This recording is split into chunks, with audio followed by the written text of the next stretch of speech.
दुनिया भर में ग्लोबल वार्मिंग एक गंभीर समस्या है। मौजूदा हालात ये हैं कि पिछले कुछ दशकों से तापमान में तेजी से इजाफा हुआ है, जिसका असर हिमालयी रीजन में पड़ता नजर आ रहा है। तापमान में इजाफा होने से ग्लेशियरों के सेहत पर बुरा असर है, जिसने वैज्ञानिकों और पर्यावरणविदों की चिंता बढ़ा दी है।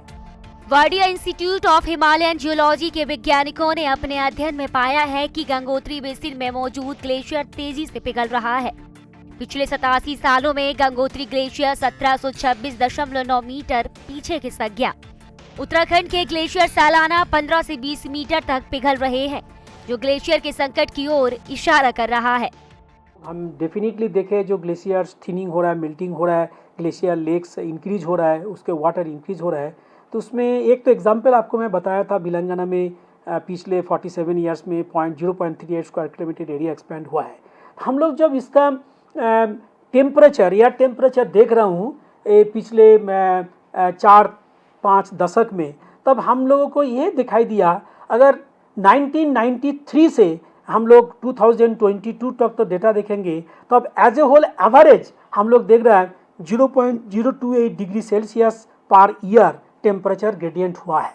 लेकिन उसको अगर मैंने लास्ट 10 ईयर्स का देखेंगे 2013 टू 22, तब देखेंगे 0.079 डिग्री सेल्सियस, मतलब इसका 3-4 फोल्ड टेम्परेचर राइज हो रहा है इस तरह से। तो टेम्परेचर जब राइज होता है इसमें, और एलिवेशन डिपेंडेंट टेम्परेचर राइज भी हुआ है, मतलब जितना ऊपर जाएंगे उसका ग्रेडियंट उस तरह से बढ़ रहा है। तो इसका अक्षर उसी में पड़ रहा है, ग्लेशियर में पड़ रहा है, ग्लेशियर मेल्टिंग। हिमालयी क्षेत्रों में तापमान में बढ़ोतरी हुई है, जिसे किसी भी सूरत में ठीक नहीं कहा जा सकता। एज ए होल ग्रेडियंट इस तरह से जा रहा है, लेकिन पिछले 10 साल का एक ग्रेडियंट काफ़ी 3-4 टाइम्स ज़्यादा है।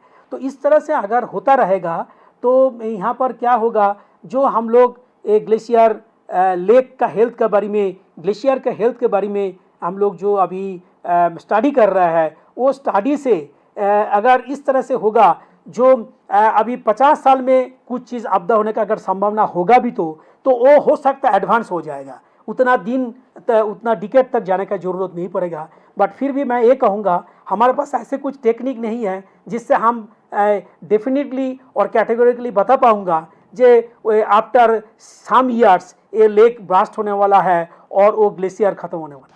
पद्म भूषण पर्यावरणविद अनिल प्रकाश जोशी भी तापमान में बदलाव पर चिंता जताते हुए बारिश के पानी को जमा करने पर जोर देते हैं।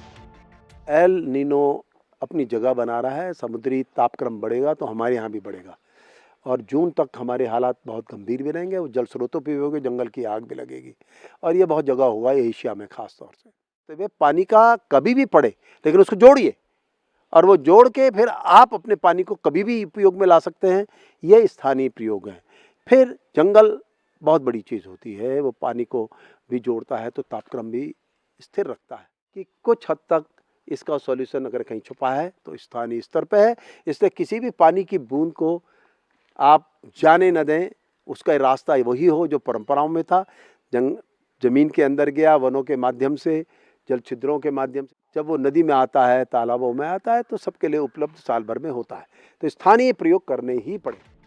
उत्तराखंड मौसम विज्ञान केंद्र के निदेशक विक्रम सिंह ने 5 अप्रैल के बाद बारिश न के बराबर होने की संभावना जताई है। ऐसे में आने वाले समय में और झुलसाने वाली गर्मी पड़ेगी।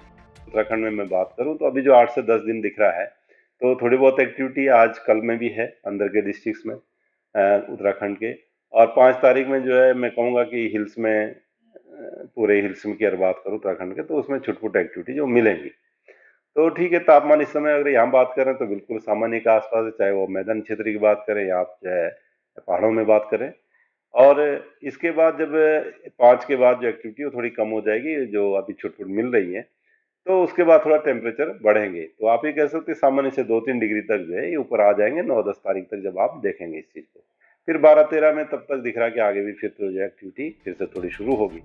वायुमंडल का तापमान जिस रफ्तार से बढ़ रहा है, आने वाले समय में कई तरह के संकट को पैदा कर सकता है। एक तरफ आम जनजीवन तो प्रभावित होगा ही, वहीं दूसरी ओर पर्यावरण का संतुलन बिगड़ेगा और कई बुरे परिणाम देखने को मिलेंगे। ऐसे में अगर समय रहते नहीं चेते तो इसका खामियाजा आज नहीं तो कल हम सभी को किसी न किसी रूप में भुगतना होगा। देहरादून से टीवी भारत के लिए रोहित सोनी की रिपोर्ट।